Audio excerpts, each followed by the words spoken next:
Good morning, dear aspirant. To start with today's news, solar power. This comes under GS3 Science and Tech. The sun is a humble driving force behind photosynthesis, evaporation, etc. So today it is also becoming a transformative and democratizing force in electricity generation.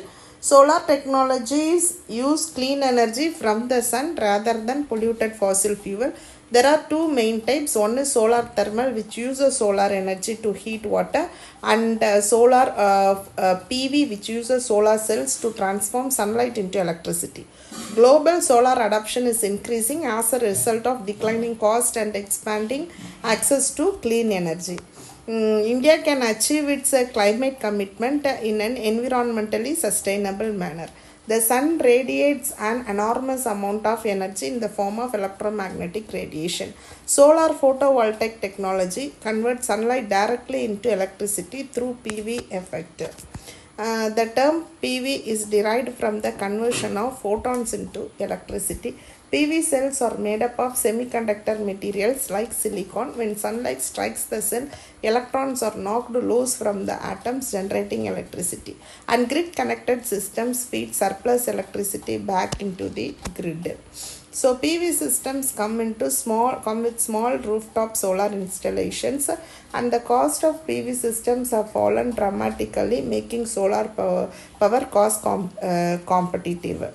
So Narha Scheme. So this comes under GS3 economy. In 2022, central government issuing an order freezing the transfer of funds from the Naregas, particularly for West Bengal. So Narega is one of the largest work guarantee program in the world, launched in 2005, and that comes under Ministry of Rural Development.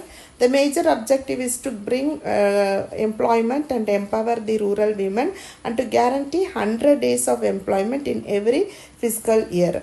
So actually we have under fundamental rights, it is a legal right to work. At least 1/3 of beneficiary must be women. Wages must be paid according to the Minimum Wages Act under 1948, and it is a demand driven scheme. Means it is a legally backed guarantee for any rural adult to get work within 15 days.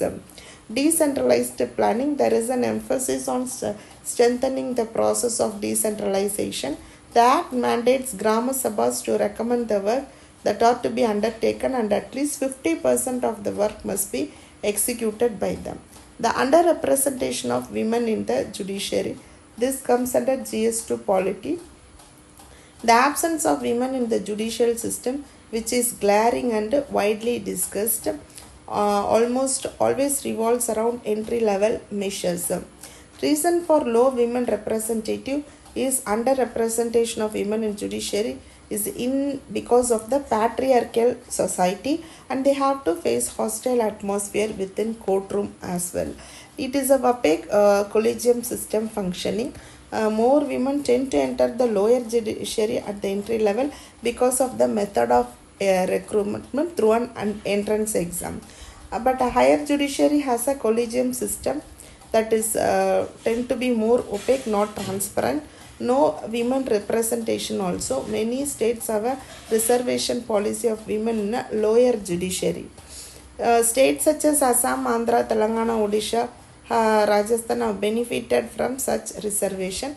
Not enough women in litigation. It is worth noting that the number of women advocates is still low. Judicial infrastructure is another barrier to women in the profession. No serious attempts have been made during the past 70 years, and there is that is the important thing. So I try to answer the question. Narega scheme guarantees work to eligible rural adults within how many days of requesting it. The PV cells commonly used in solar panel are typically made from.